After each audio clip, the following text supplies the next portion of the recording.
It's usually good news when you find out you no longer have a medical condition, but when the psychiatric establishment decided Asperger's syndrome is not a condition unto itself, some people previously diagnosed with the disorder bristled. WGBH News reporter Adam Riley has part 2 of this week's Focus report. Spend 5 minutes with Andy Novus, and it's clear he's a man obsessed by his passions. He's run 22 Boston marathons and is a prolific painter. Back in 2012, Novus got a diagnosis that helped explain those traits. He said, yeah, your scores definitely indicate you are on the spectrum. You have Asperger's. Suddenly, Novus says different pieces of his life began to make sense. When I was growing up, some of the idiosyncrasies I had that drove my parents crazy, especially my father, who never understood, why I was the way I was. I'd wander around kind of in my own little world and flap my hands and stuff, and that's an Asperger's trait. When he shared his new diagnosis, Novus made sure people understood that Asperger's isn't a disability. We can work, we can be married, we can have kids, we can do everything that neurotypical people can do. There is no limit. But that optimism was shaken when the Diagnostic and Statistical Manual of Mental Disorders eliminated Asperger's, folding individuals like Novus into the new category Autism Spectrum Disorder. It's a change Novus rejects. Full-blown autism could be considered a disorder because it prevents people who have it from fully functioning. Asperger's it's not a disorder, But not everyone is so resistant to the new category. I'm trying to talk to you, and the noises in the environment are basically just as loud.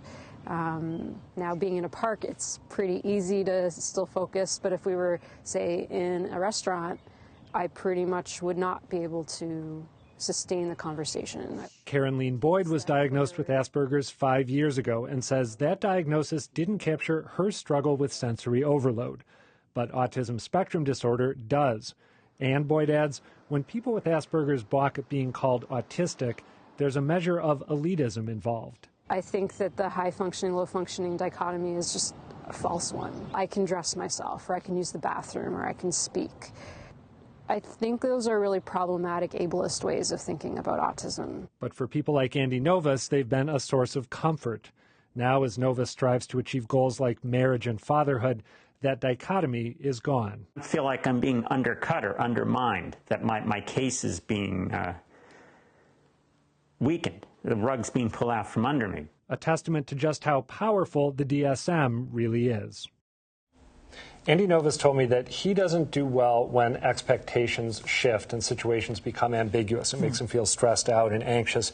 The irony is that this change in the DSM-5 has created this profound ambiguity for the entire Asperger's community. And what's the rationale behind eliminating Asperger's as its own syndrome? There were 4 autism-related categories in the DSM-4. The people who wrote the DSM-5 felt that they weren't being diagnosed consistently from place to place, and that it would be both more accurate and more medically beneficial to make them part of this big umbrella disorder. All right, good report, Adam. All right, well, my next guest is strongly opposed to the removal of Asperger's from the DSM-5. Danya Jekyll is the Executive Director of the Asperger's Association of New England. Welcome to Greater Boston. Thank you. What's your opposition? Well, we think that the spectrum is just too wide as it stands. So you can have people who are physicians, who are professors at MIT, and you can have people who need pretty much help with everyday functioning. They may not be able to use the toilet, they may not be able to speak. And when you have a spectrum that is that large and includes so many people, I think it becomes meaningless. Of course, Asperger's has a spectrum on its own as well. And what about, though, the charge by some that, well, you don't want to be categorized as autistic because there's kind of a stigma associated with it? Well, I feel there should be overriding autism spectrum disorder. That's correct. Asperger's is part of autism. But when you don't have a name for the people who have profiles like with Asperger's, you have a problem. So if, for example, you say to a teacher, my child has autism, that means nothing. Right. The teacher won't know what you're talking about. If you're trying to find a community of other people who have sort of difficulties like you do, autism, it means nothing. You're not going to find that community of people. So it really presents... But you would with Asperger's. And you would with Asperger's. Or are they suggesting you eliminate the term completely? Absolutely. Oh, they are saying they are not using the term at all. So it presents difficulty for us as an organization because we have seminars, conferences, events, adult social events just for people with Asperger's. And it relates to how to intervene with somebody, how to make sure they have a more successful life. But if you don't have the word Asperger's, the wrong people are going to come to the seminars, and they're not going to find the help that they need. So we really need a word to describe the type of folks who we serve and who are more like Andy and more like Karen. All right, I want to bring Susan Senator into the discussion. She has a son with severe autism and is an activist and author who has written 3 books based on her experiences. Can you understand, Susan, why people who are in the Asperger's syndrome situation would feel uncomfortable being put in just categorized as being autistic? Because as Danya says, there's no way then to distinguish. Yeah, I can completely understand that because it seems to me that the people with Asperger's in the past had an identity, called it Asperger's, and everyone kind of knew what that was, kind of quirky. But I thought of it as high functioning. I do think those terms have some merit.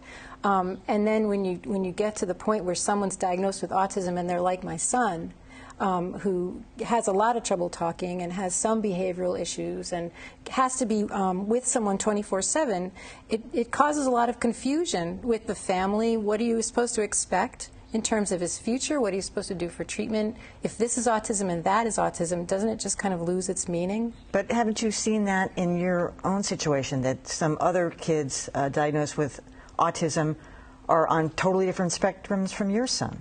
Right. And what I see as the problem with that is that parents, when they get the diagnosis, they don't know what to expect. They don't know if their kid is going to go on and become higher functioning or not. And there's just this whole feeling of not knowing what to do, and frustration and confusion, and maybe even feeling bad that there's comparisons. Sure. You know, why didn't my kid do better?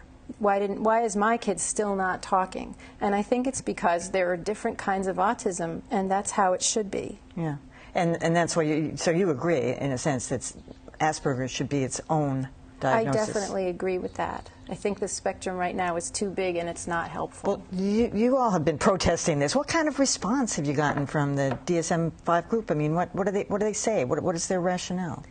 Well, we fought long and hard to prevent this change before it happened.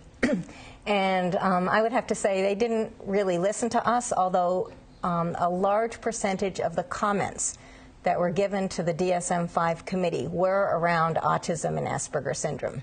So they did hear from people, but they really didn't take any of our suggestions into account. You know, it's really getting to know somebody like Andy, even through television, and I read the beautiful piece that you wrote about your son. I mean, you talk about this one-on-one. I mean, Andy is clearly functioning on his own, but has your son improved? Has he gotten better speaking language skills and reading skills? And thanks to you? Many things have gotten better for him. He's still definitely severely autistic, but he's in an apartment with a caregiver now. How old is he now? He's 24. He has a part-time job, and he actually pays for some of his job coaching with his earnings. He's learning to communicate in many ways, especially through Facebook, because he has the processing time to stop and think when he's chatting that way instead of having to answer right away. So it's given him a whole new understanding of conversation. So this also, by the way, this change affects insurance, health insurance, doesn't it? Because you can be diagnosed in one category that's not covered and another that is. Well, the biggest change is actually the DSM-5 has set up another category called social communication disorder. And that social communication, people with social communication disorder are not covered with insurance. Yeah. So we are worried that people who formerly would have had an Asperger diagnosis will be put into the social communication disorder category or diagnosis, be given that diagnosis, and then not be eligible for any insurance coverage at all. So it depends on who you're seeing, what kind of doctors are. I can't believe that doctors are going to just reject Asperger's as a diagnosis. Are they all going to be paying attention to this? Well, the reality is Asperger's is still out there. Yeah. If you've watched Silicon Valley, they have talked about Asperger syndrome. So all the TV shows, many of the TV shows, they're still referring to Asperger's. Books are still coming out with Asperger's in it. So we don't really think it's going away. Just because, the American Psychiatric Association removed it, it's not going anywhere. We don't think it's going anywhere. All right. Nanya Jekyll and Susan Senator, thanks so much. Thank you very much.